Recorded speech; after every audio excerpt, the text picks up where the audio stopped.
భారత రాష్ట్రపతితో పాటు ప్రధానమంత్రిని అందించినటువంటి ప్రాంతం, ప్రశాంత రాజకీయాలకు పుట్టినిల్లు, ఆధ్యాత్మిక కేంద్రాలకు నిలవు. కానీ ఈ నియోజకవర్గంలో రాజకీయం మాత్రం రసవత్రంగా సాగుతుంది. ఇక్కడ జరిగినటువంటి ఉప ఎన్నిక దేశం దృష్టిని ఆకర్షించింది. అదే ఒకప్పటి నంది మండలం, ఇప్పటి నంద్యాల. ఈ నంద్యాల నియోజకవర్గానికి శాసనసభ్యునిగా ప్రస్తుతం శిల్పా రవిచంద్ర కిషోర్ రెడ్డి ప్రాతినిధ్యం వహిస్తున్నారు. మరి ఆయన రాజకీయ ప్రయాణం ఎలా సాగుతోంది, ఆయన ప్రస్థానం ఎలా ప్రారంభమైంది, ఆయన మాటలను తెలుసుకుందాం. ప్రస్తుతం శిల్పా రవిచంద్ర కిషోర్ రెడ్డి మనతో ఉన్నారు. సార్ నమస్తే. సార్ నమస్తే అన్న. ఎలా ఉన్నారు? బాగున్నానన్న. ఎలా సాగుతుంది సార్ బాగున్నాను సార్, ఎలా సాగుతుంది మీ రాజకీయ ప్రయాణం? సో ఫార్ సో గుడ్ అన్న. ఇప్పుడు దాకా ఆల్మోస్ట్ 4.5 years పైన అయిపోయింది. సో హ్యాపీగా ఉన్నాం, ప్రశాంతంగా ఉన్నాము. సో కొన్ని మంచి కార్యక్రమాలు చేశాను, నాకు సంతృప్తి ఉంది. So far so good. 2004 మీ ఫాదర్ శిల్పా మోహన్ రెడ్డి ఎంటర్ అయ్యారు, ఇక్కడ ఎమ్మెల్యేగా గెలిచారు. అప్పటికి ఇప్పటికీ తేడా ఏమైనా ఉందా నియోజకవర్గంలో అభివృద్ధి విషయంలో కానీ, లేదా పార్టీకి సంబంధించినటువంటి కార్యకర్తల విషయంలో కానీ?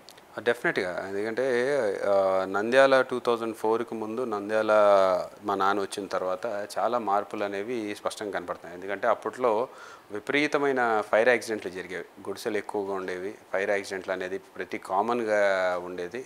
ఈరోజు అవన్నీ మనం పెద్దగా వినపడడం లేదు. ఎక్కడో ఒక చోట గుడిసెలు అనేవి ఆల్మోస్ట్ కంప్లీట్గా హౌసింగ్ లాగా శాంక్షన్ చేయించేసి క్లియర్ చేసాం.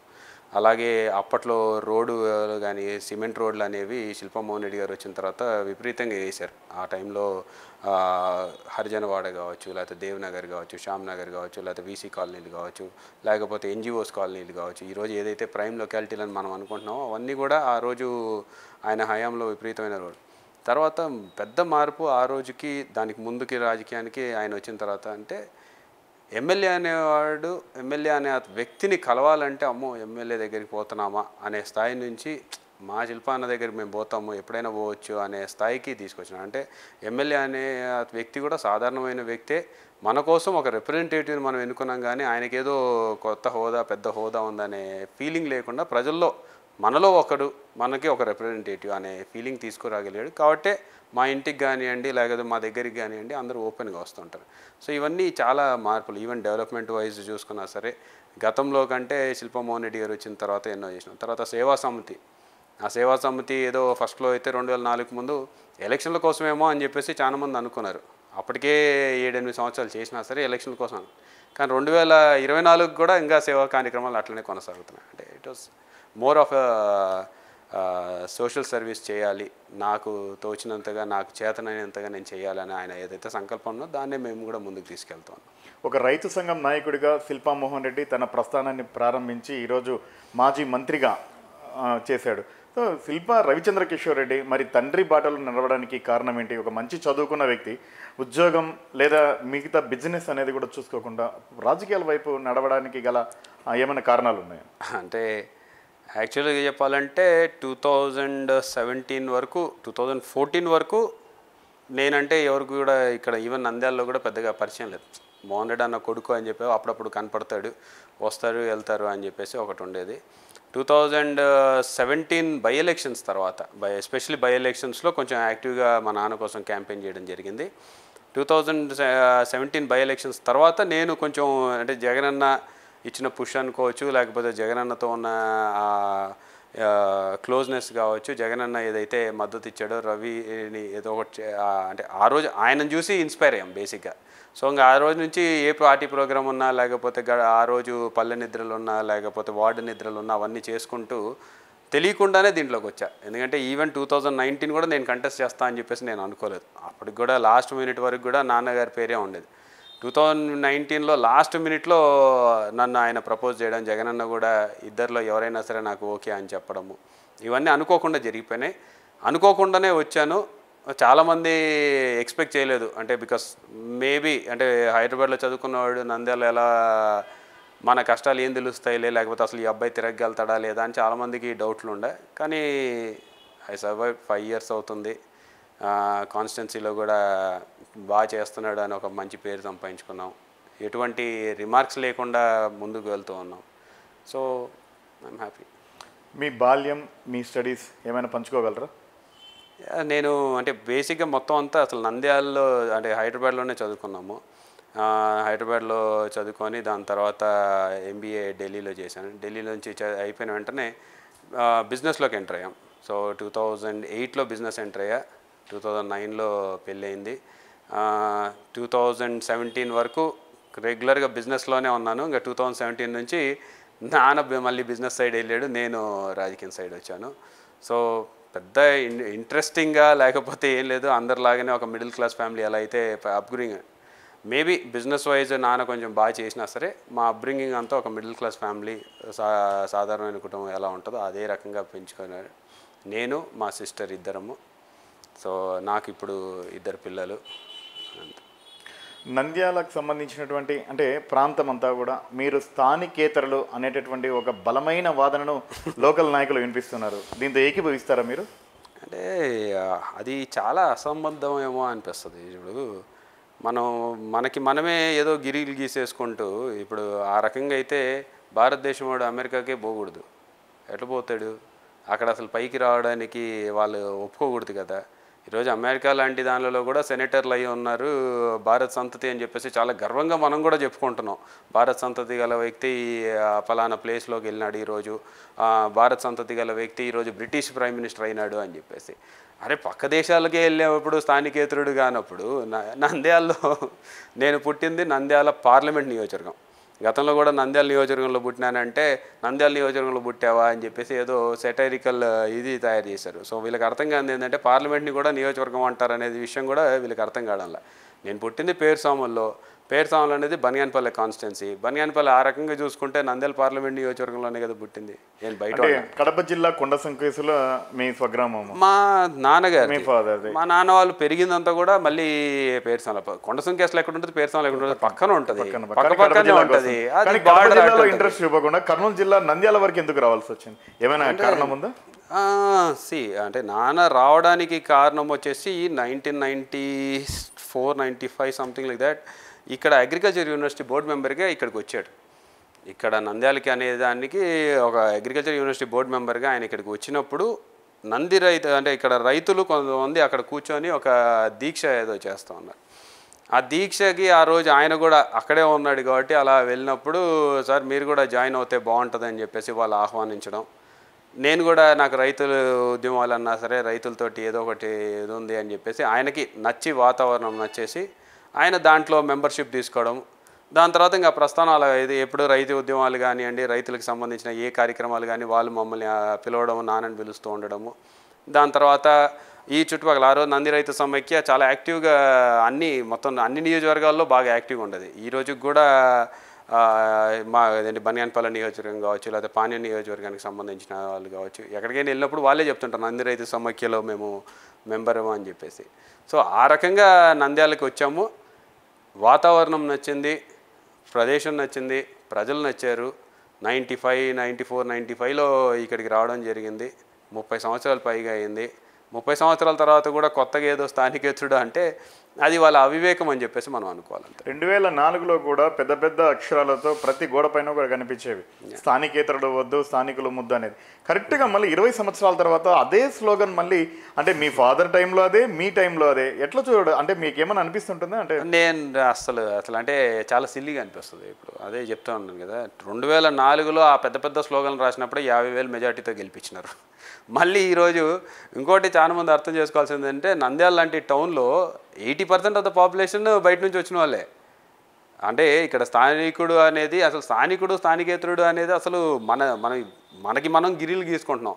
రేపొద్దున ఏమంటారు, రామ్నాథ్ రెడ్డి నగర్ స్థానికుడిని నేను, సాయిబాబా నగర్ ఇక్కడికి రాకూడదు లేకపోతే అంటే ఆ రకంగా ఇంకా మనం గిరి గీసుకోవాలంటే ఈ సందు నాది ఆ సందు నాది అని చెప్పేసి ఏదో పరిపాలించుకున్నట్టు రాజ్యాలు వెళ్ళినట్టు అలా పెట్టుకోవడం అనేది. మీరు కూడా చాలా మంది మీ సన్నిహితులతో గతంలో పివి నరసింహారావు తెలంగాణ ప్రాంతం వ్యక్తి నంద్యాలలో చేరినప్పుడు మేము పక్క జిల్లా వాళ్ళము, మేము 40 ఏళ్ళ నుంచి ఇక్కడ ఉంటే ఎందుకు దీన్ని తీసుకొని వస్తున్నాను కూడా ప్రస్తావించినట్టు తెలుస్తుంది. ఈ ప్రాంతం అనేది అందరినీ యాక్సెప్ట్ చేశారు. ఇక్కడ ఓన్లీ నంద్యాల ప్రజలు చూసేది ఒకటే, మనిషి మంచోడా కాదా, మనిషి సౌమ్యుడా కాదా, మనిషికి ఫ్యాక్షనిస్ట్ గుణాలు ఉన్నాయా లేవా, మనిషి ఏమన్నా మన మీద దౌర్జన్యం చేస్తాడా లేదా. సో అవి లేనప్పుడు మా నాన్నని ఊరికే వాళ్ళు ఎన్నుకోలేదు, ఒకసారి కాదు 2 సార్లు కాదు, ఈసారికి 3 సార్లు మా కుటుంబం నుంచి మేము 3 సార్లు ఎన్నికైన తర్వాత కూడా ఈ స్లోగన్ ఎవరైనా ఎత్తుకున్నారంటే అది వాళ్ళకి కొంచెం పొలిటికల్గా అంటే వాళ్ళు అది కరెక్ట్ కాదేమో అని చెప్పేసి నా ఫీలింగ్, ప్రజల ఫీలింగ్ కూడా. ఎందుకంటే మమ్మల్ని ఎవరు మీరు అవుట్ సైడర్ అని చెప్పేసి ఈరోజు వరకు పాయింట్అవుట్ చేయలే. ప్రజలు పాయింట్అవుట్ చేస్తే దానికి ఏదైనా మేము ఆలోచించాలి, కానీ ప్రజలే మమ్మల్ని ఆశీర్వదిస్తున్నప్పుడు, ప్రజలే మమ్మల్ని 3 సార్లు ఎన్నుకున్నప్పుడు, అది కూడా 3 సార్లు గెలిచిన ప్రతిసారి 35,000కు పైగా మెజార్టీతో వచ్చినప్పుడు ఇవన్నీ నడుస్తుంటాయి. శిల్పా రవిచంద్ర కిషోర్ రెడ్డి అభివృద్ధి విషయంలో చాలా బాగా చేస్తాడు, కానీ ఆయన స్థలాలకు సంబంధించి ఎక్కడ ఉందో అక్కడ మాత్రమే అభివృద్ధి చేసుకుంటాడు. మిగతా ఎక్కడ కూడా అభివృద్ధి అనేది కనపడదు, దూరంగా కూడా వెళ్ళలేని పరిస్థితి అని ఇటు టీడీపీ చెప్తుంది, మీ సొంత పార్టీలో నేతలు కూడా ఆరోపిస్తున్నారు. అంటే ఇప్పుడు అభివృద్ధికి ఇప్పుడు వాళ్ళు చెప్పేదల్లా ఏంటంటే, అభివృద్ధి అంటే ఏంది? నేను మెడికల్ కాలేజ్ తీసుకురావడం వాళ్ళు జీర్ణించుకోలేకపోతున్నారు. మెడికల్ కాలేజు అసలు రాదు అని చెప్పేసి ఊహించుకున్నారు.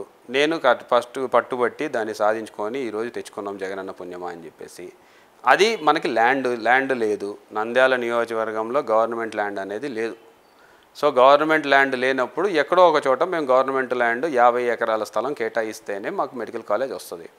మేము అన్ని చోట్ల అన్వేషించినాం, నేను ఒక్కడే కాదు కదా, I'm not the only person. పలానా చోట పెట్టమని వెంటనే పలానా చోట పెట్టడానికి కలెక్టర్ గారు ఉంటారు, జేసీ గారు ఉంటారు, రెవెన్యూ డిపార్ట్మెంట్ అంతా ఉంటుంది. మీరేం చెప్తే అదే జరుగుతుంది.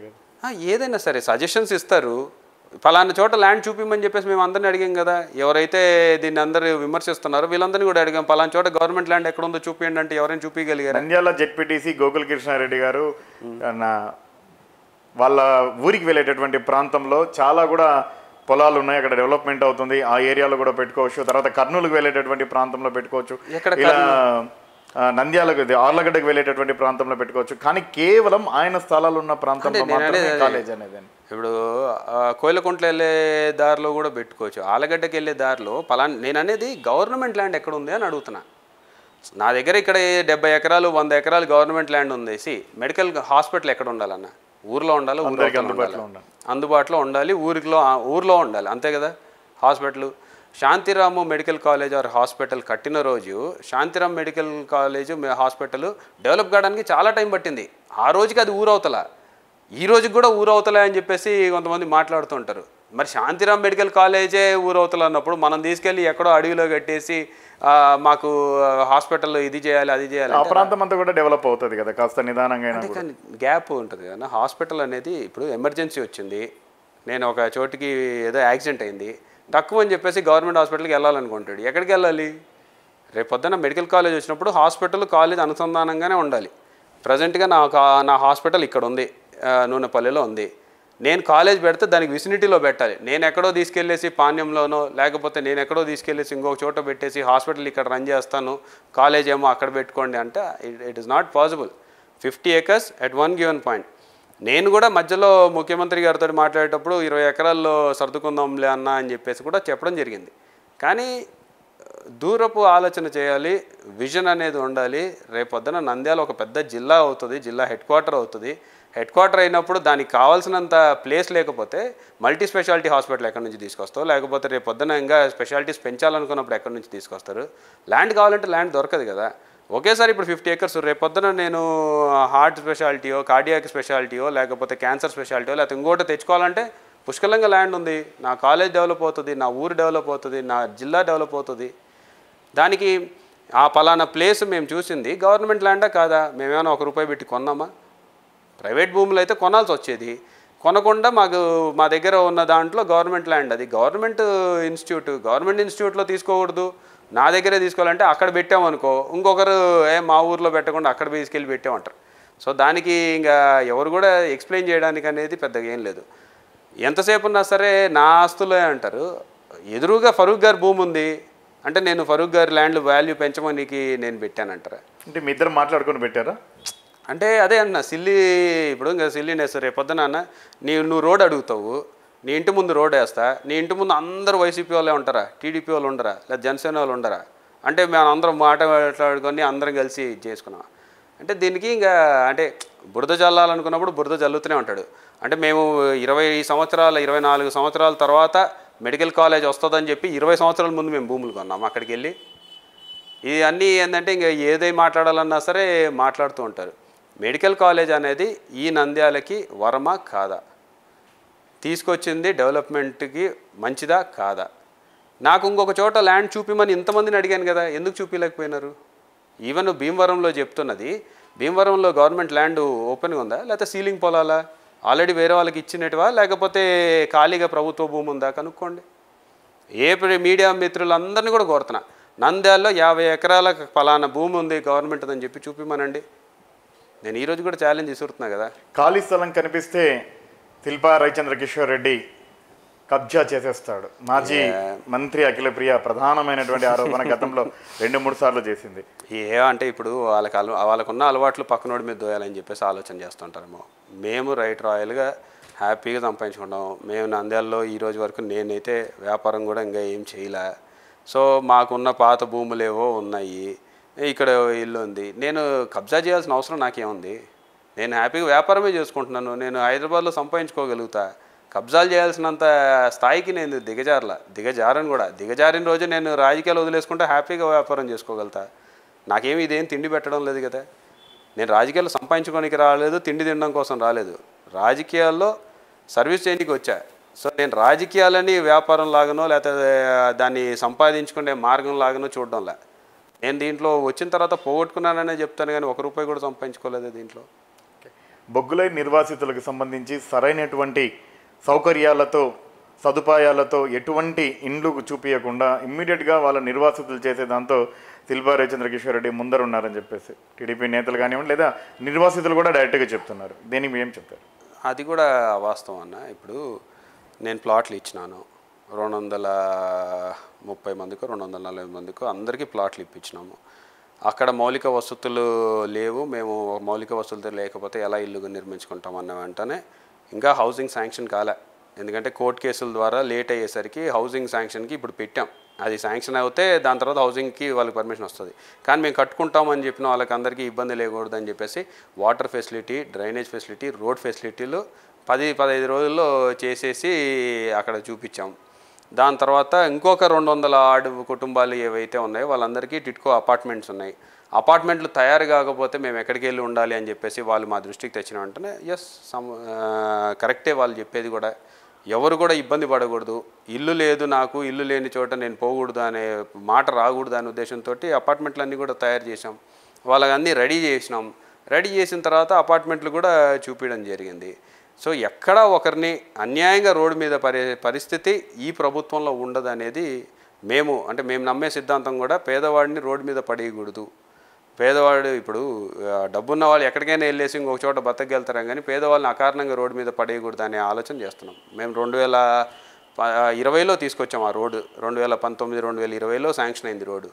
మరి 4 years వెయిట్ చేసాం కదా. మేము నిజంగానే అకారణంగా ఇది చేయాలనుకోనంటే డే 1 చేసి ఉండొచ్చు. కానీ ప్రజలందరికీ కూడా మేము ఫస్ట్ నుంచి భరోసా కల్పిస్తూనే వచ్చాం. మీకు ప్లాట్లు కానీ, మీకు స్థలాలు కానీ, మీకు అపార్ట్మెంట్లు కానీ ఏదో ఒకటి చూపించకుండా అయితే మిమ్మల్ని ఇక్కడ నుంచి లేమని చెప్పేసి మేము అడగము అని చెప్పేసి చెప్పాం. ప్లస్ ఆ ప్రాంతంలో ఎప్పుడో ఇచ్చిండేవాళ్ళం. ఆ ప్లాట్లు కూడా ఒక 3 సంవత్సరాల క్రితమే ఇచ్చిండేవాళ్ళం. కానీ అన్యాయంగా వీళ్ళు కోర్టుకు వెళ్ళి కేసులు వేసినారు కాబట్టి. ఎవరు వేశారు? తెలుగుదేశం వాళ్ళు వేశారు. మళ్ళీ వాళ్ళే కదా పోరాటం చేస్తున్నారు, మీరు సౌకర్యాలతో ఇవ్వడం లేదు అని చెప్పేసి. వాళ్ళు అదే చెప్తున్నా, ఎన్జీటీకి ఎవడైనా వేస్తాడా? నేషనల్ గ్రీన్ ట్రిబ్యునల్లో కేసు ఎవరు వేస్తారు కనుక్కోండి, లేకపోతే రైతులతోటి కేసులు ఎవరు వేయించారు. ఇప్పుడు వాళ్ళు ఏం చెప్తారంటే కేసులు కూడా శిల్పారావు వేయించారు. అంటే నేను తిక్కోడినా, ప్లాట్లు నేనే ఇస్తున్నా, నేనే స్థలం చూసుకున్నా, దాదాపు 4,500-5,500 మందికి ప్లాట్లు ఇస్తే నాకు మంచి జరుగుతుందా చెడు జరుగుతుందా? మంచి జరుగుతుంది అనుకున్నప్పుడు మళ్ళీ నేను కోర్టు కేసులు వేసుకుని ఆపుకునేది ఏంది? కనీసం ఏదైనా మాట్లాడేటప్పుడు లాజిక్ అన్న ఉండాలి కదా. వాళ్ళు అడ్డంగా ఆపడమే కాకుండా మళ్ళీ వీళ్ళు వెళ్ళి రెచ్చగొట్టాలన్నారు. అదే నిర్వాసితుల దగ్గరికి వెళ్ళిన వెంటనే గతంలో కూడా ఇదే నిర్వాసితులకి మా నాన్నగారు హయాంలో ఎస్పీ రెడ్డి గారు ఇద్దరు కలిసి సొంత డబ్బులతోటి కొన్ని గాంధీనగర్లో ప్లాట్లు వేసి ఇద్దాం అనుకున్నారు. దాన్ని కోర్టు కేసు వేసి ఆపారు. ఎవరు వేశారన్న వెంటనే ఒక ఆవిడ చెప్పారా లేదా? మీ దృష్టికి కూడా వచ్చింటుంది, ఆ వీడియో చూసింటారు. ఫరూక్ గారు ఆపారు అని చెప్పేసి అక్కడ ఉన్న మహిళలే చెప్తూ ఉన్నారు. అంటే ఎప్పుడు వాళ్ళకి మంచి జరగాలన్నా సరే, ఎప్పుడు మంచి చేయాలని చూసిన ప్రతిసారి కూడా అడ్డుకోవడమే తప్పితే వాళ్ళు పలానా మంచి మేము చేశామని చెప్పుకునే పరిస్థితిలో వాళ్ళు లేరు. ఇంతగా ప్రత్యేకత ఉన్నటువంటి నంద్యాల నియోజకవర్గం, ఇంతగా అభివృద్ధి చెందినటువంటి నంద్యాల నియోజకవర్గంలో ఈ రోజు వరకు కూడా తాగడానికి చాలా ప్రాంతాల్లో ఇబ్బందులు పడుతున్నటువంటి పరిస్థితి ఉంది. ముఖ్యంగా అమృత్ పథకంతో తెలుగుదేశం పార్టీ ప్రతిష్టాత్మకంగా 130 కోట్లు మేబీ తీసుకొని వచ్చిన దాన్ని కొంచెం ఖర్చు పెడితే కంప్లీట్గా నీళ్ళు అందే పరిస్థితి ఉంది. కానీ ఈ రోజు వరకు కూడా పూర్తి స్థాయిలో మీరు దృష్టి సారించడం లేదన్న ఆరోపణలు కౌన్సిల్ సమావేశంలో కూడా టీడీపీ కౌన్సిలర్లు ఒకటి మీరు చెప్పినంతగా అసలు ఆ రకంగా చూసుకుంటే నంద్యాలలో తాగునీటి సమస్య చాలా తక్కువ. మీరు కర్నూలు లేకపోతే ఇంకా ఒంగోలు సైడ్ పోతే చాలా ఎక్కువ. ఇక్కడ ఒక 21 వార్డులు మాత్రం డే బై డే వస్తుంది. కొన్ని ఏరియాస్లో బాగా ప్రాబ్లం ఉంది, నేను కూడా యాక్సెప్ట్ చేస్తాను. దాన్ని సాల్వ్ చేసామా లేదా ఈరోజు వెళ్ళేసి ఆ వార్డులలో తిరగండి. ఎందుకంటే వీళ్ళు తిరగకుండా ఏది పడితే అది మాట్లాడేస్తే ప్రజలందరూ నమ్ముతారు అనుకుంటున్నారు. సమస్య ఉన్న వాళ్ళకి అర్ధరాత్రి పూట నీళ్ళు వచ్చేవి, ఈరోజు అర్ధరాత్రి పూట ఎక్కడైనా నీళ్ళు వస్తున్నాయా నంద్యాలలో అని చెప్పేసి అడగండి. సమస్య తీర్చామా లేదా అని. ఈరోజు 5 గంటల నుంచి రాత్రి 9 లోపల వాటర్ వస్తుంది. ఇంతకుముందు అర్ధరాత్రి అపరాత్రి కూడా వచ్చే దానిని అన్నీ కూడా టైం సెట్ చేసినాము. ఈరోజు అమృత్ పథకము వాళ్ళు చేశారా? వాళ్ళ హయాంలో వచ్చిందా? ఎవరు తెచ్చుకున్నారు? బ్రహ్మానంద రెడ్డి గారు ఆయన తెచ్చుకున్నారా? ఆయన పార్టీలో కూడా లేడు. 2017లో ఇప్పుడైతే శాంక్షన్ అయిందో ఆయన పార్టీలో రాజకీయాల్లో కూడా లేడు, పార్టీలో కూడా లేడు. భూమా నాగిరెడ్డి కూడా పార్టీలో లేడు. ఆ రోజు అమృత్ శాంక్షన్ అయినప్పుడు మా హయాం, మా నాన్నగారు ఉన్నప్పుడు మున్సిపాలిటీ మా చేతుల్లో ఉంది. దేశం సులోచన గారు చైర్పర్సన్, ఆమె ఢిల్లీలో మీటింగ్కి వెళ్ళింది. అమృత్ పథకం సెంట్రల్ గవర్నమెంట్ ఇచ్చినప్పుడు మున్సిపాలిటీ చైర్పర్సన్ ఎవరు? మా వాళ్ళు. మేము తీసుకొచ్చాం. కూడా కంప్లీట్ కాలేదు పూర్తిగా ఏది అమృత్ పథకం. ఎందుకు దానికి చేస్తూ ఉన్నాం కదా. దాని తర్వాత మళ్ళీ ఇంకొక 28 కోట్లు కావాలంటే ఆ 28 కోట్లు ఉంది. ఈరోజు అమృత్ పథకం కాలేదని ఎవరు చెప్తున్నారు? Half of the project is complete కాలేదు అంటున్నా. అదే కాదు దాని ఇప్పుడు ఫేజ్ వైజ్లో ఒక half of the project already sanctioning అయిపోయేసి రన్ చేస్తున్నాము. అది టీడీపీ గవర్నమెంట్లో అయింది, మీ గవర్నమెంట్లో ఏం ముందుకు కాలేదు వాళ్ళ ఆరోపణ. నేను మొన్న లాస్ట్ ఇయర్ చేశాను, పోయిన సంక్రాంతి తర్వాత చేసింది. వాటర్ ప్రాబ్లం ఈరోజు సాల్వ్ అయ్యిందంటే ఆ ప్లాంట్లోంచి మేము చేసినందుకే కదా. వాళ్ళకి ఏది తెలీదు. వాళ్ళకి అసలు అంటే అమృత్ స్కీమ్ అంటే ఏందో తెలీదు, వాటర్ ఎక్కడి నుంచి ఎలా వేయాలనేది తెలీదు. వాళ్ళకి అవన్నీ తెలిసి ఉంటే బాగుండేది. అసలు బిగ్గెస్ట్ ప్రాబ్లం విత్ అమృత్ చెప్పమంటారా ఎందుకు డిలే అయిందనేది? సోర్స్ అంటే ఇప్పుడు మీరు పైప్ అనుకోండి, లిటరల్గా ఒక వాటర్ పైపు తీసుకున్నారు, గార్డెన్కి నీళ్ళు పోయాలన్నా నువ్వు గార్డెన్కి పైపు కొంటే సరిపోతుందా, లేకపోతే ట్యాప్కి కనెక్షన్ ఇస్తావా? ఖచ్చితంగా ఇవ్వాల్సిందే కదా. ఇంటేక్ వెల్ లేకుండా అంటే కనెక్షన్ లేకుండా పైప్ లైన్ వేసేస్తే అయిపోయింది అని చెప్పేసి ఎవడైనా అనుకుంటాడా? వాళ్ళ హయాంలో ఎంతవరకు జరిగింది అనుకుంటున్నారు? 20 కోట్లు 30 కోట్లు కూడా జరగలే. మొత్తం ఈరోజు దాదాపు 95% పైగా మేము చేసాం. వచ్చిన తర్వాత ₹1 కూడా ఎవరికి డబ్బులు ఇలా. ఇంటేక్ వెల్ అసలు అంటే వాటర్కి సోర్స్ పలానా చోట వెలుగోడు రిజర్వాయర్ నుంచి అన్నారు. అసలు వెలుగోడులో ఇంటేక్ వెల్ కడితే కదా నీళ్ళు ఇవ్వడానికి. వెలుగోడులో ఇంటేక్ వెల్ అసలు దాని గురించి మాటనే లేదు. ఎక్కడి నుంచి వస్తాయి నీళ్ళు? కేసీ కెనాల్ నుంచి ఆల్రెడీ ఇప్పుడు కూడా తోడుకుంటున్నాం. ఇప్పుడు నేను చేసింది అదే. నేను పైప్ లైన్ నుంచి ఇవ్వడం లేదు, కేసీ కెనాల్ నుంచి తోడుకొని ఇది చేస్తున్నా. ఇవన్నీ ఏంటంటే అసలు జీరో నాలెడ్జ్, దాని గురించి అవగాహన లేదు. దాని గురించి ఏదో ఒకటి బురద జల్లాలి, మాట్లాడాలని చెప్పేసి. అమృత్ పథకం ఈరోజు కాలేదని చెప్తారు. టౌన్లో వాటర్ వస్తున్నాయా లేదా కనుక్కోండి. హాఫ్ ప్రాజెక్ట్ అయిపోయింది, ఇంకొక హాఫ్ నేను ఇప్పుడు రెడీ చేయించేస్తాను. ఈ మంత్లో ఓపెనింగ్ పెడుతున్నాం. రవిరెడ్డి గారి సతీమణి కౌన్సిలర్గా ఉన్నారు.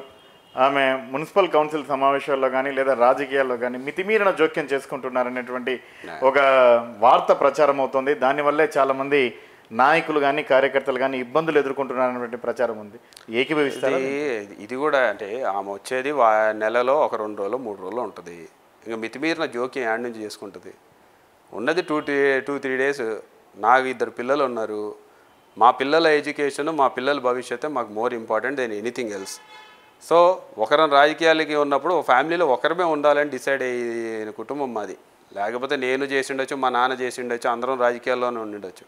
కానీ మేము రాజకీయాలు సంపాదించుకోవడానికి లేమని చెప్పేసి ఫస్ట్లోనే చెప్తా ఉన్నా. ఇప్పుడు కూడా అంతే. మా ప్రయారిటీ ఈజ్ డిఫరెంట్. మా ప్రయారిటీ ఈ రోజుకి కూడా పిల్లలు ప్రయారిటీగా ఆమె ఎంచుకుంది. She's taking care of the kids. ఎక్కడ ఏ దాంట్లో జోక్యం చేసుకుంది? ఫలానా విషయంలో జోక్యం చేసుకుంది అని చెప్పేసి చెప్పమనండి. ఏ విషయంలో?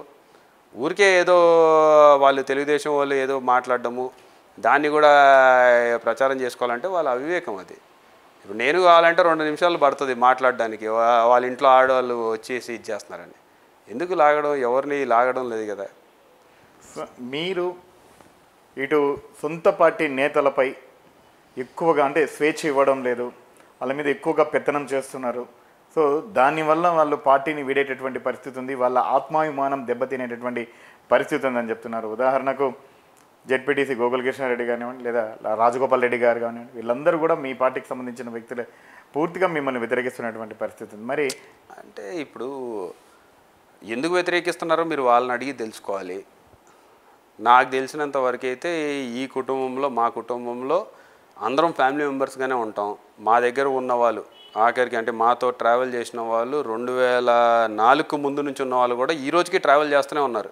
పదవులు లేకపోయినా సరే, పదవులు రాకపోయినా సరే, పదవులు ఇవ్వకపోయినా సరే ఈరోజు కూడా ట్రావెల్ చేస్తూనే ఉన్నారు. మా దాంట్లో కొత్తగా వచ్చేవాళ్ళు పోయేవాళ్ళు చాలా తక్కువ ఉంటారు. శిల్పా కుటుంబంతో ట్రావెల్ చేస్తున్నారు. ఈరోజు శిల్పా కుటుంబం ఒక బలమైన రాజకీయ కుటుంబంగా ఉందంటే మొదటి నుంచి మాతో పాటు ట్రావెల్ చేసిన వాళ్ళే ఎక్కువ మంది. ఇక్కడ మీరు ఎవరినైనా తీసుకోండి, పలానా నాయకుడు ఇప్పుడు ఒకరో ఇద్దరో కొంచెం అలుగుళ్ళు అనేది జనరల్ రాజకీయాల్లో. ఇప్పుడు నేను అందరికీ అకామిడేట్ చేయలేను, అందరికీ పదవులు ఇవ్వాలన్న కోరిక నాలో ఉన్నా సరే పదవులు అకామిడేట్ చేయలేదు, పార్టీ కూడా చేయలేదు. ఈరోజు జగన్మోహన్ రెడ్డి అన్న కూడా ఇప్పుడు అందరినీ మంత్రులు చేయాలనే కోరిక జగన్ అన్నకు కూడా ఉంది, కానీ అందరినీ చేయగలుగుతాడా? చేయలేడు కదా. సో న్యాచురల్లీ కొంత అక్కడో ఇక్కడో ఎవరో ఒకరు అసంతృప్తి వ్యక్తం చేయడంలో అనేది అది కూడా డెమోక్రటికే కదా. ఇప్పుడు నేను అనగదొక్కినంటే అసలు అవన్నీ బయటికి ఎందుకు వస్తాయి? మీకు మీ బాబాయ్కు ప్రస్తుతం ఆశించిన స్థాయిలో సంబంధాలు లేవు. చక్రపాణి రెడ్డి గారికి అలాగే రవికిషోర్ రెడ్డికి కొద్దిగా మనస్పర్ధలు అనేవి వచ్చాయి అనేటటువంటి వార్త. ఇప్పుడు అదే ఇవన్నీ ఏంటంటే వార్తలు, ఊరికే పని లేని వాళ్ళందరూ ఇలాంటివన్నీ మాట్లాడుకుంటూ కూర్చుంటూ ఉంటారనమాట. ఇప్పుడు మా కుటుంబంలో మేము కలిసి ఉన్నామా లేదా అనేది మాకు తెలుసు. ఆయన మీ స్థానం కోరినట్టు నంద్యాల నుంచి పోటీ చేయాలని ప్రయత్నించిన ఆయన పాపం ఏ రోజు కూడా నేను నంద్యాల నుంచి పోటీ చేస్తాను లేకపోతే ఇక్కడ నుంచి చేస్తాను అని చెప్పేసి ఎప్పుడు చెప్పడు.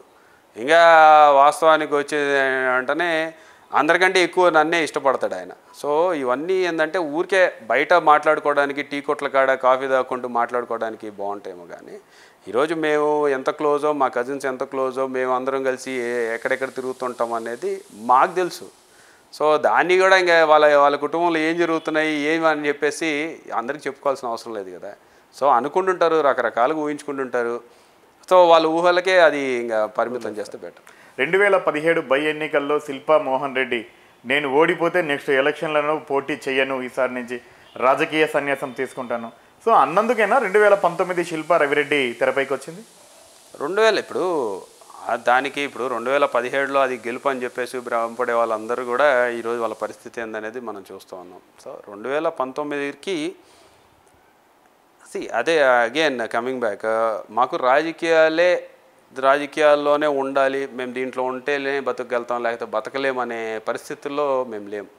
సో ఆయనకి ఏమనిపించిందంటే ఆ రోజు, లేకపోతే జగనన్న కూడా మాకు ఇచ్చిన ఫ్రీడమ్ ఏంటంటే తండ్రి కొడుకుల్లో ఎవరైనా సరే నాకు ఓకే, అది మీరు డిసైడ్ చేసుకోండి అని చెప్పేసి ఒక చాయిస్ మాకు ఆ రోజు ఆయన ఇవ్వడం జరిగింది. నాన్న కూడా ఇలాంటి యంగ్స్టర్ ముఖ్యమంత్రిగా కాబోతున్నప్పుడు, ఒక యంగ్ చీఫ్ మినిస్టర్ కాబోతున్నప్పుడు, నేను మహా అయితే 60 దగ్గర ఉన్నాను, నేను మహా అయితే ఇంకొక 5 సంవత్సరాలు మాత్రమే రాజకీయాల్లో ఉంటాను, because he wants to retire after that. So ఈ 5 సంవత్సరాలు హెడ్ స్టార్ట్ నా కొడుక్కి ఇస్తేనే బెటర్, ఎందుకంటే యంగ్స్టర్ బాగుంటుంది, ఆ కాంబినేషన్లో వెళ్ళాలి అని చెప్పేసి ఆయన ఒక నిర్ణయం తీసుకొని ఆయన ఆ రోజు నాకు అప్పగించడం జరిగింది. సో లాస్ట్ మినిట్ వరకు కూడా అసలు నాన్న చేస్తున్నాడా నేను చేస్తున్నా అనేది నాకే తెలీదు. సో ఆ రోజు ఆయన లేదురా యంగ్స్టర్స్ అందరూ ఉంటేనే బాగుంటుంది, ప్రోగ్రెసివ్గా ఆలోచిస్తారు, డెవలప్మెంటల్ వైజ్ ఆలోచిస్తారు, కొత్తగా ఆలోచిస్తారు అని చెప్పేసి ఆయన ముందుకు పుష్ చేయడం జరిగింది.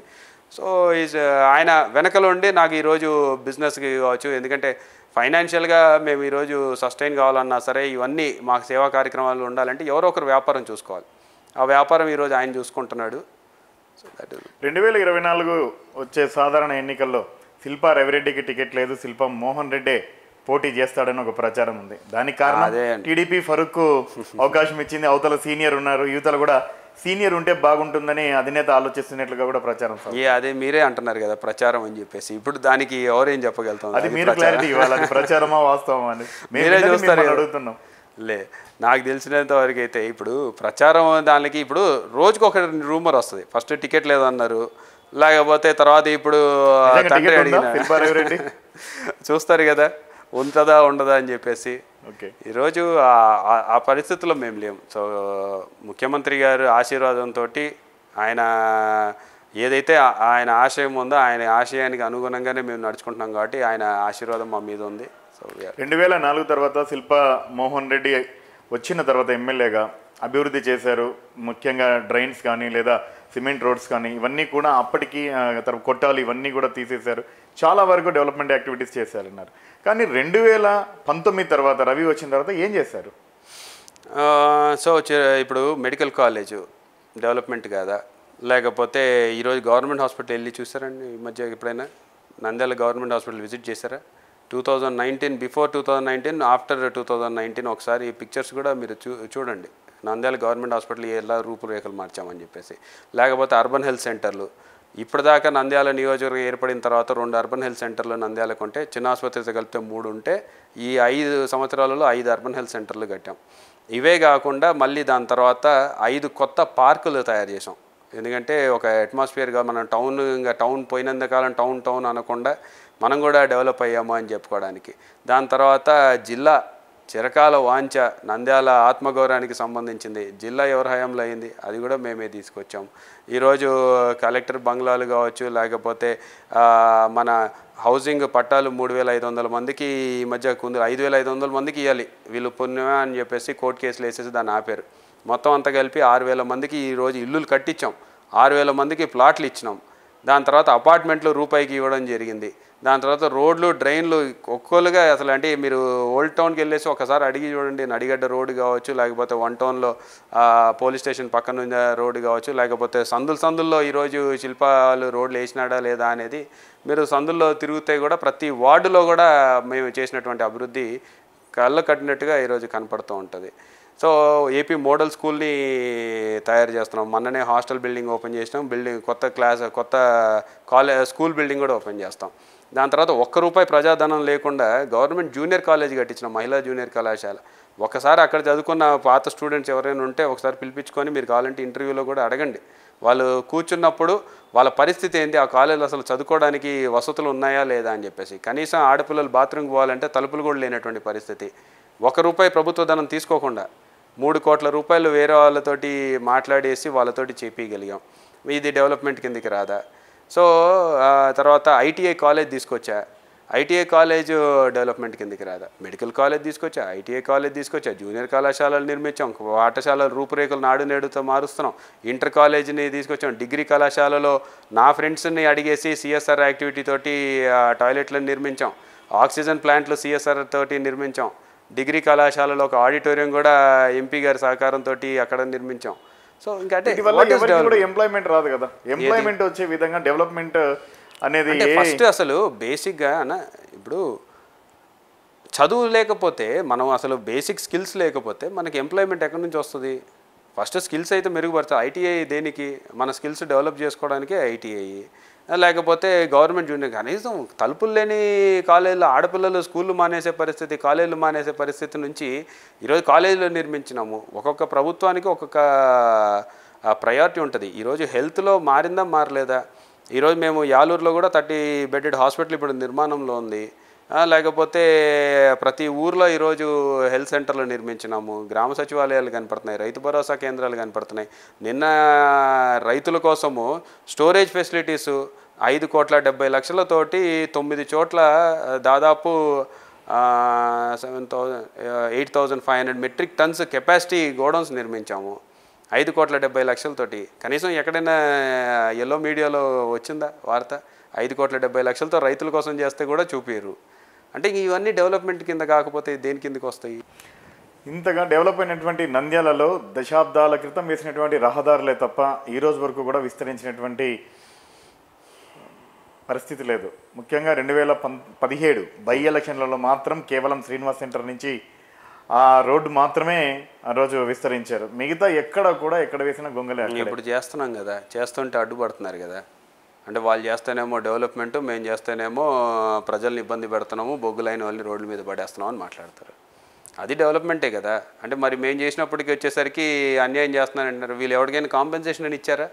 ఈ రోడ్డు కొట్టేటప్పుడు బై ఎలక్షన్ ఒకటే ఒక సాకు, బై ఎలక్షన్లో ఓట్లు రావాలి అందుకని కొట్టేయండి రాత్రి అని చెప్పి. కనీసం ఎవరికైనా డబ్బులు ఇచ్చి కొట్టారా? మేము ఇస్తున్నాము, మేము పట్టాలు ఇచ్చి చేస్తున్నాము, మేము అపార్ట్మెంట్లు ఇచ్చి చేస్తున్నాము. మేము టీడీఆర్లు ఇచ్చే చేస్తున్నాము. ఈరోజు పద్మావతి నగర్ మెయిన్ రోడ్డు ఎవరి హయాంలో జరిగింది? మా నాన్నగారి హయాంలో జరిగింది. రోడ్లు విస్తరణలో ఎవరు జరిగినాయి? ఆర్టీసీ బస్ స్టాండ్ నుంచి మన బైపాస్ వరకు కావచ్చు, లేకపోతే రైల్వే స్టేషన్ రోడ్డు కావచ్చు, నూనెపల్లి రైల్వే స్టేషన్ రోడ్డు కావచ్చు, లేకపోతే చర్చి రోడ్డు కావచ్చు, ఇవన్నీ ఎవరి హయాంలో జరిగాయి? మా నాన్నగారి హయాంలో జరిగాయి. వాళ్ళు చేసిందల్లా ఒకటే, బై ఎలక్షన్ లేకపోయింటే అది కూడా చేసేవాళ్ళు కాదు. బై ఎలక్షన్లో చచ్చినట్టు గెలవాలి కాబట్టి ఏం చేస్తే గెలవాలి అనే ఒక ఆలోచన చేసినారు, దాన్ని కొట్టినారు. ఆ డబ్బులు కూడా మళ్ళీ మేమే ఇప్పించాం. 25 కోట్ల రూపాయలు నేను వచ్చిన తర్వాత, నేను ఎమ్మెల్యే అయిన తర్వాత ఇప్పించాల్సి వచ్చింది. సో డెవలప్మెంట్ అనేవంటనే ఓల్డ్ టౌన్ అన్న, ఇప్పుడు చార్మినార్ ఓల్డ్ టౌనే, రోడ్డు విస్తరణ ఎందుకు జరగలేదంటే, లేకపోతే ఏ ఊర్లో ఓల్డ్ టౌన్లు లేవు చెప్పండి? అన్ని ఊర్లలో ఓల్డ్ టౌన్లు పెద్ద పెద్ద విశాలమైన రోడ్లు ఉంటాయి. Old town is old town. కొత్తగా డెవలప్ అయ్యే ఏరియాస్లో దానికి తగ్గట్టుగానే మనం ప్లాన్ చేసుకొని మాస్టర్ ప్లాన్ని అనుగుణంగా పోతున్నాం. ఈరోజు ఇప్పుడు గతంలో రూపురేఖలకి ఈరోజు బొగ్గులైన ప్రాంతంలో ఇప్పుడు ఆ పెద్ద రోడ్డు వచ్చిన తర్వాత రూపురేఖలు మారుతున్నాయి లేదా? మెడికల్ కాలేజ్ వచ్చిన తర్వాత రూపురేఖలు మారినాయా లేదా? అంతే డెవలప్మెంట్. అది ప్రతిదానికి ఇంకా రోడ్లు కొట్టాలి, ఓల్డ్ టౌన్ అంతా కొట్టేయాలి, ఓల్డ్ టౌన్ అంతా పడగొట్టేస్తేనే డెవలప్మెంట్ అని చెప్పి వాళ్ళు చెప్పేది అదే ఉంది. నంద్యాలలో క్రైమ్ రేట్ ఎక్కువ పెరుగుతుంది, పబ్లిక్కి భయం అనేది, భయాందోళన అనేది కలుగుతుంది. సో దీనికి సంబంధించినటువంటి పర్యవేక్షణ లోపం ఉందంటే ఏమంటారు? లేదు, చాలా స్టాట్స్ తీసుకొని మాట్లాడవచ్చు మీరు. కావాలంటే నేను చెప్పేది కాదు. యూ కెన్ 2014 నుంచి 2019 స్టాట్స్ తీసుకోవచ్చు, లేకపోతే 2019 నుంచి 2024 స్టాట్స్ కూడా తీసుకోవచ్చు. క్రైమ్ రేట్ అప్పటికి ఇప్పటికీ తగ్గింది. ఈరోజు నంద్యాలలో పేకాట క్లబ్లు ఎక్కడా లేవు. విచ్చలవిడిగా 2017 నుంచి 19 వరకు విచ్చలవిడిగా పేకాట క్లబ్లు రన్ చేసేవాళ్ళు. నెల నెల డబ్బులు ఎవరెవరు తీసుకునేవాళ్ళో అందరికీ తెలుసు. సో ఈరోజు పేకాట క్లబ్లు ఎక్కడైనా ఉన్నాయా? లేకపోతే ఈరోజు ఎక్కడైనా సారా అనేది, ఇంతకుముందు విచ్చలవిడితనంగా సారా అమ్మేటోళ్ళు, ఈరోజు సారా కనపడుతుంది ఎక్కడైనా?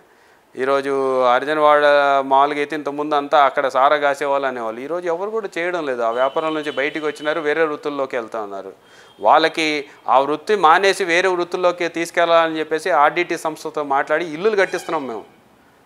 వాళ్ళకి ఇల్లులు కట్టుకునే స్తోమత లేదు, మాకు ఇల్లు కట్టిస్తే మేము మా వృత్తి మానేసి వేరే వ్యాపారంలోకి వస్తాము అని చెప్తే ఆర్డిటి సంస్థ 2,20,000 రూపాయలు ఆర్డిటి సంస్థ ఇస్తుంది. 1,80,000 రూపాయలు గవర్నమెంట్ సొమ్ముతోటి 4 లక్షలతోటి ఇల్లు కట్టిస్తున్నాం. దాని గురించి చెప్పమనండి తెలుగుదేశం నాయకులు. అనేది ఈరోజు క్రైమ్ రేట్ ఎక్కడ పెరిగింది? స్టాట్స్ తీసి మాట్లాడమని చెప్పండి. గతంలో ఎంత జరిగాయి, ఇప్పుడు ఎంత జరిగినాయి, ఈ ప్రభుత్వం వచ్చిన తర్వాత. నేను అధికారంలోకి వచ్చాక గర్వంగా చెప్తాను, ఒక్క తెలుగుదేశం నాయకుడి మీద కూడా నేను కేసు పెట్టలేదే. నేను పెట్టించాలనుకుంటే 5 సంవత్సరాల్లో వాళ్ళు ఉండేవాళ్ళు. వాళ్ళు కరెక్ట్ 1 సంవత్సరం 1 and 2 years 2017 బై ఎలక్షన్ తర్వాత 58 మంది మీద మా వాళ్ళని మీద కేసులు పెట్టారు. ఏం కేసులు పెట్టారు? SC ST అట్రాసిటీ కేసులు, అటెంప్ట్ టు మర్డర్ కేసులు.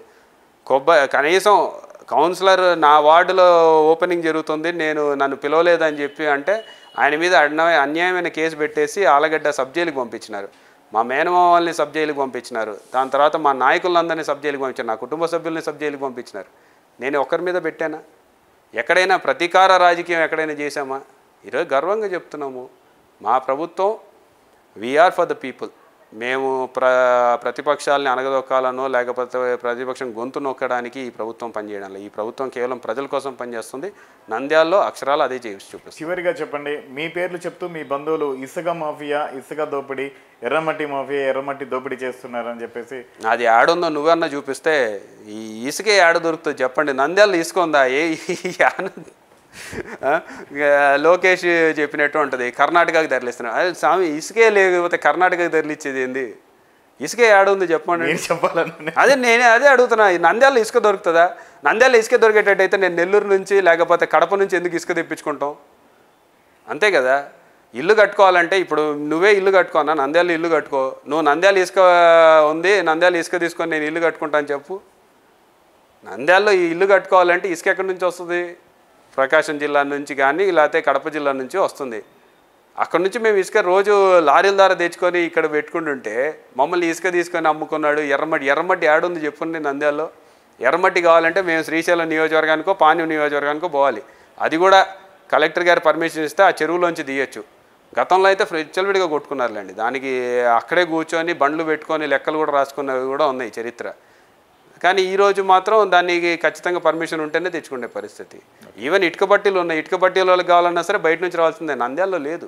ఓకే, చివరిగా చెప్పండి, మీరు 2019 నుంచి 24 వరకు చేయాలనుకున్నవి ఎంతవరకు చేశారు? ఇంకా ఏమైనా పెండింగ్ ఉన్నాయా?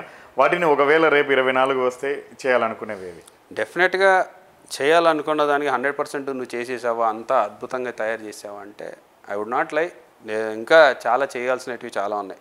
ఎందుకంటే యాజ్ ఎ ఫస్ట్ టైం నాకు రాజకీయాలు ఎక్స్పీరియన్స్ లేదు. నేను సడన్గా వచ్చాను రాజకీయాల్లోకి. 5 ఇయర్స్ సస్టైన్ అవ్వగలిగా.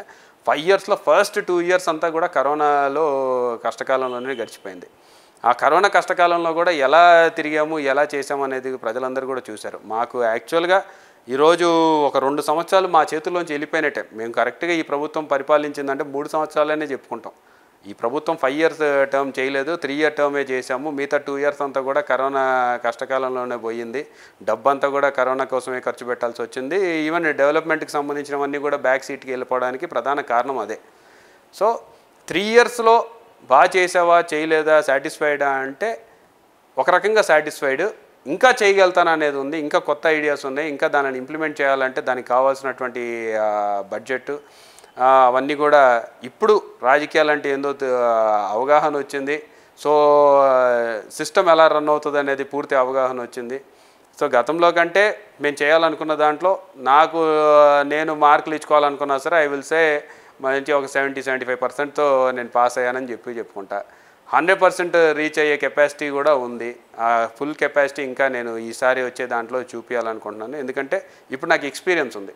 గతంలో ఏం ఎక్స్పీరియన్స్ లేని వ్యక్తికి ఇప్పుడు ఎక్స్పీరియన్స్ ఉన్న దానికి చాలా తేడా ఉంటుంది. టీడీపీని కాదని వైసీపీకి, అలాగే శిల్పా రవిచంద్ర కిషోర్ రెడ్డికి నంద్యాల ప్రజలు ఓటు ఎందుకు వేయాలి?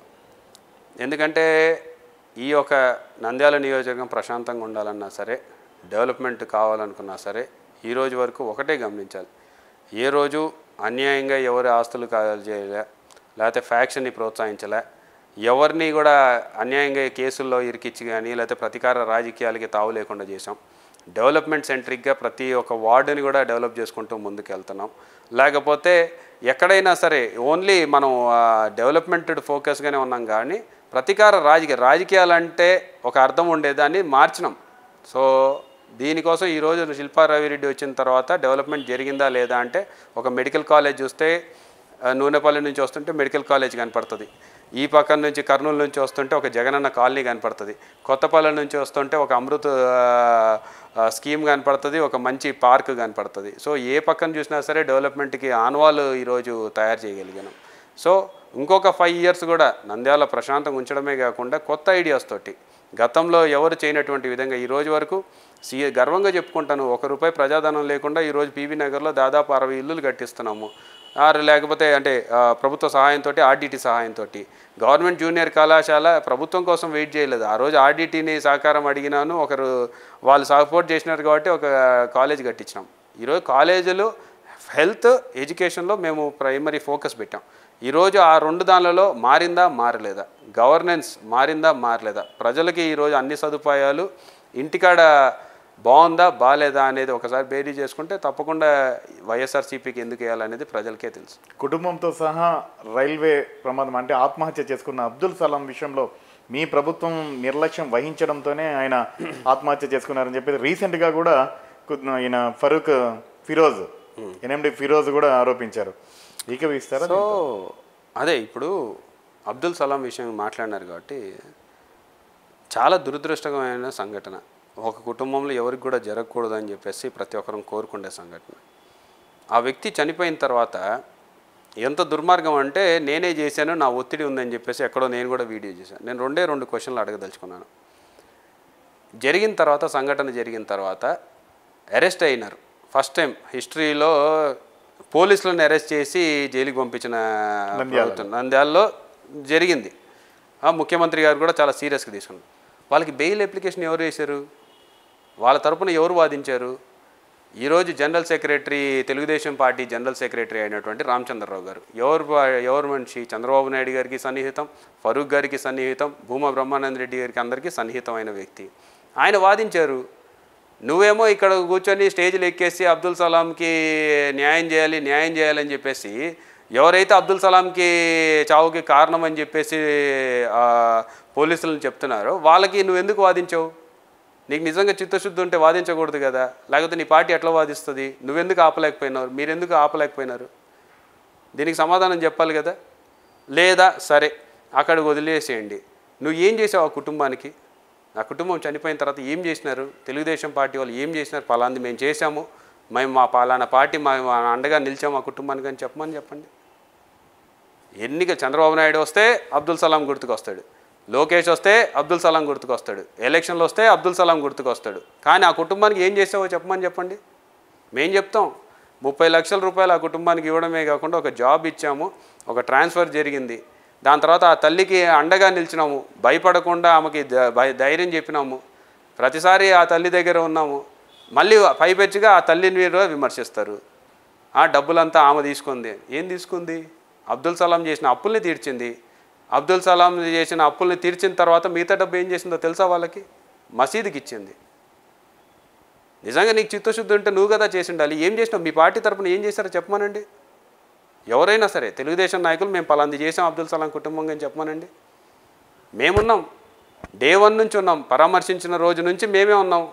ఈ రోజుకి కూడా నేను పక్క సందులో తిరుగుతుంటే కూడా ఆ తల్లి వచ్చి నన్ను పలకరించిపోతుంది. మీరేం చేసినారు ఆ కుటుంబానికి? ఎలక్షన్లో అప్పుడు వాడుకోవడం తప్పితే ఏం చేస్తున్నారు? మీ ముఖ్య అనుచరుడుగా ఉన్నటువంటి ఒక వ్యక్తి పెద్ద ఎత్తున తెలంగాణ మద్యం అమ్ముతూ అక్రమ మద్యం అమ్ముతూ పట్టుబట్టాడు. సో ఈ విషయం మీకు తెలియకుండానే జరిగిందా? ఏది పెద్ద దీంట్లో? సారీ, నాకు అర్థం కాల. మీ దగ్గర ఉన్నటువంటి ఒక వ్యక్తి తెలంగాణ మద్యం అక్రమ మద్యం పెద్ద ఎత్తున అమ్ముతూ 4 బాటిళ్లతోటి దొరికాడు. Only 4 bottle? 4 బాటిల్లే. 4 లారీలు తప్పించిన వాడిని 4 బాటిల్తో దొరికించుకుంటానా? నిజంగా విమర్శ చేసేటప్పుడు అదే అంటున్నా. ఒక లారీ కాదు 4 లారీలు మద్యాన్ని తప్పించినాడు, 4 బాటిల్ తప్పిలేడా? అంటే ఇప్పుడు 4 బాటిల్ తప్పించినా అంటేనే అంత కెపాసిటీ ఉండవండి. 4 బాటిల్ తప్పిలేనా? తప్పు చేశాడు, దొరికాడు, అందరిలాగానే శిక్ష ఉంటుంది. దాంట్లో నేనేం చేయగలుగుతా? వాడు చేయకూడదు. వాడు 4 బాటిల్ పట్టుకొని తిరిగినాడు, దొరికినాడు, నేనేం విడిపిలేదే. పోలీసులు పట్టుకున్నారు, పెట్టినారు, దానికేముంది? వాళ్ళు విమర్శించిన దానికి అదే చెప్తున్నా. Okay sir, thank you sir. మీ అమూల్యమైన సమయం మా కోసం కేటాయించినందుకు ప్రత్యేక ధన్యవాదాలు. ప్రస్తుతం నంద్యాలలో ఉన్నటువంటి రాజకీయ పరిణామాలు పూర్తిగా తనకు అవగాహన అయ్యాయని 2019 నుంచి ఇప్పటి వరకు కూడా చేసినటువంటి డెవలప్మెంట్ యాక్టివిటీ పైన పూర్తిగా అవగాహన ఉందని, మరోవైపు తనకు ఒకవేళ మార్కులు వేసుకోవాల్సి వస్తే కేవలం తాను 75 మార్కులు మాత్రమే వేసుకుంటారని, కానీ పాస్ అయ్యాను, కానీ మరొక్కసారి నంద్యాల ప్రజలు అవకాశం ఇస్తే 100కి 100 మార్కులు తెచ్చుకునేలా తన పనితీరును మెరుగుపరుచుకుంటానని చెప్పేసి నంద్యాల ఎమ్మెల్యే శిల్పా రవిచంద్ర కిషోర్ రెడ్డి చెప్తున్నారు. ఇది ఈ నేత మనోగతం. మరొక నేత మనోగతంతో మళ్ళీ కలుస్తాం.